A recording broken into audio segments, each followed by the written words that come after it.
Hello friends, इस video में BEd first semester के paper 1 childhood and growing up से एक important question concept of educational psychology को एक्सप्लेन करने वाला हूं।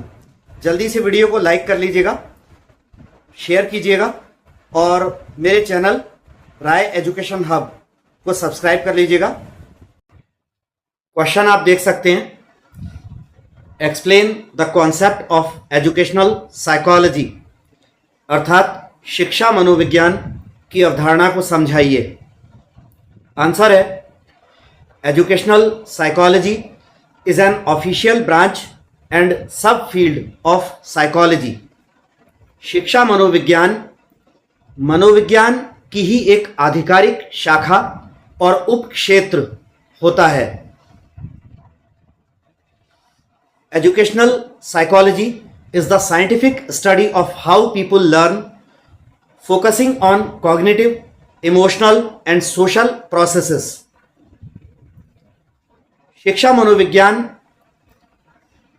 वो वैज्ञानिक अध्ययन है, इस चीज को जानने का वैज्ञानिक अध्ययन है कि लोग कैसे सीखते हैं। इसमें जिसमें ध्यान दिया जाता है कॉग्निटिव यानी संज्ञानात्मक, इमोशनल अर्थात भावनात्मक एंड सोशल प्रोसेसेस सामाजिक प्रक्रियाओं पर। तो इस लाइन को मैं दोबारा एक्सप्लेन कर दूं, educational psychology is the scientific study of how people learn, focusing on cognitive, emotional and social processes. शिक्षा में मनोविज्ञान वो वैज्ञानिक अध्ययन है ये जानने का कि कैसे लोग सीखते हैं, जिसमें संज्ञानात्मक, भावनात्मक और सामाजिक प्रक्रियाओं का ध्यान दिया जाता है। आगे कह रहे हैं, it helps improve teaching methods, design school programs and support students with unique learning needs. शिक्षा मनोविज्ञान मदद करता है टीचिंग मेथड्स को सुधारने में। शिक्षण की जो विधियां हैं इसको सुधारने में मदद करता है शिक्षा मनोविज्ञान। और क्या करता है, डिज़ाइन स्कूल प्रोग्राम्स, स्कूल कार्यक्रमों का निर्माण करने में मदद करता है। And support students with unique learning needs, और विशिष्ट आवश्यकताओं वाले जो छात्र हैं उनकी मदद करता है शिक्षा मनोविज्ञान।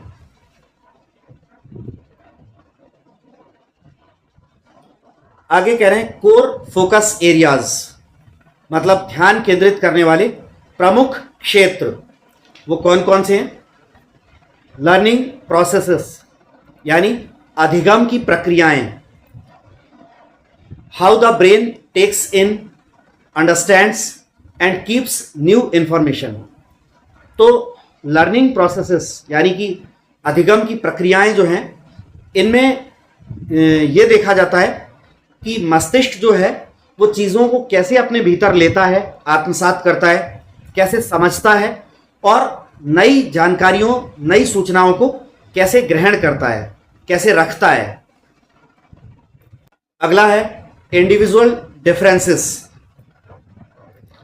मतलब व्यक्तिगत भिन्नताएं, how unique traits, intelligence levels and backgrounds change the way a person learns. तो इसमें यह देखा जाता है कि कैसे विशिष्ट लक्षण, विशिष्ट गुण, बुद्धिमत्ता के स्तर और बैकग्राउंड उस तरीके को बदलते हैं जिस तरीके से कोई व्यक्ति सीखता है।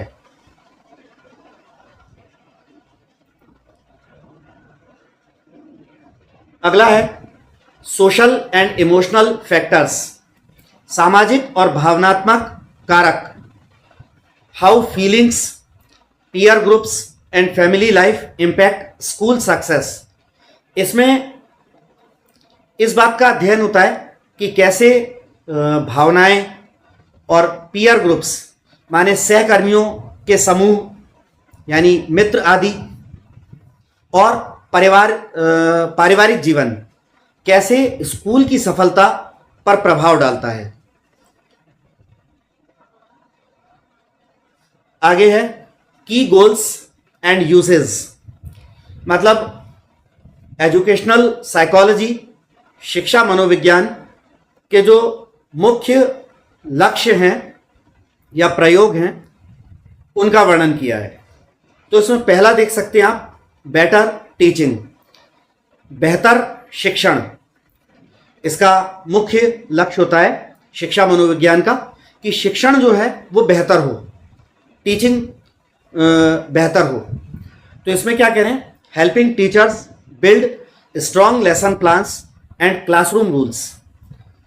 तो शिक्षा मनोविज्ञान का एक लक्ष्य ये भी होता है कि शिक्षकों की मदद करना, जिससे वो पुख्ता और मजबूत लेसन प्लान्स बना पाएं और क्लासरूम रूल्स बना पाएं, और इससे शिक्षण जो है बेहतर हो पाए।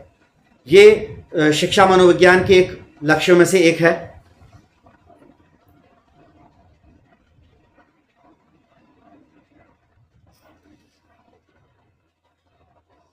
आगे कह रहे हैं स्पेशल सपोर्ट, विशिष्ट मदद।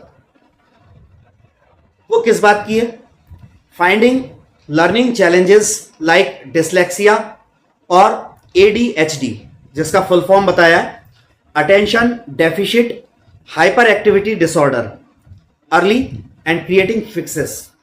तो इसे दोबारा पढ़ दूं, finding learning challenges like dyslexia और ADHD, attention deficit hyper activity disorder, early and creating fixes.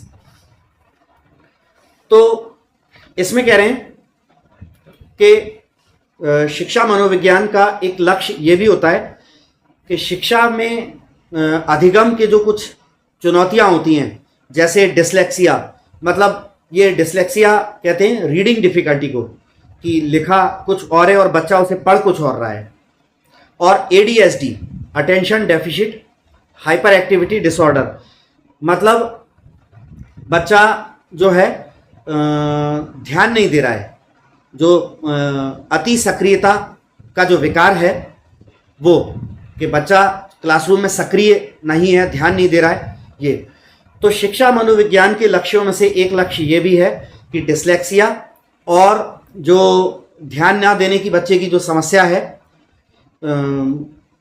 इसकी इनको जल्दी से, मतलब शीघ्रता से इनको जल्दी पता लगाना और इनके समाधान ढूंढना, समाधान तय करना, ये भी एक लक्ष्य होता है शिक्षा मनोविज्ञान का।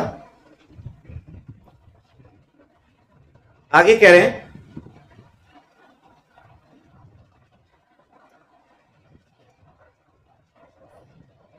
लास्ट है प्रोग्राम डिजाइन, मतलब जो कोर्स से संबंधित, जो शिक्षा से संबंधित जो प्रोग्राम हैं उसके डिजाइन के बारे में बोल रहे हैं। Helping leaders shape better school courses and tests.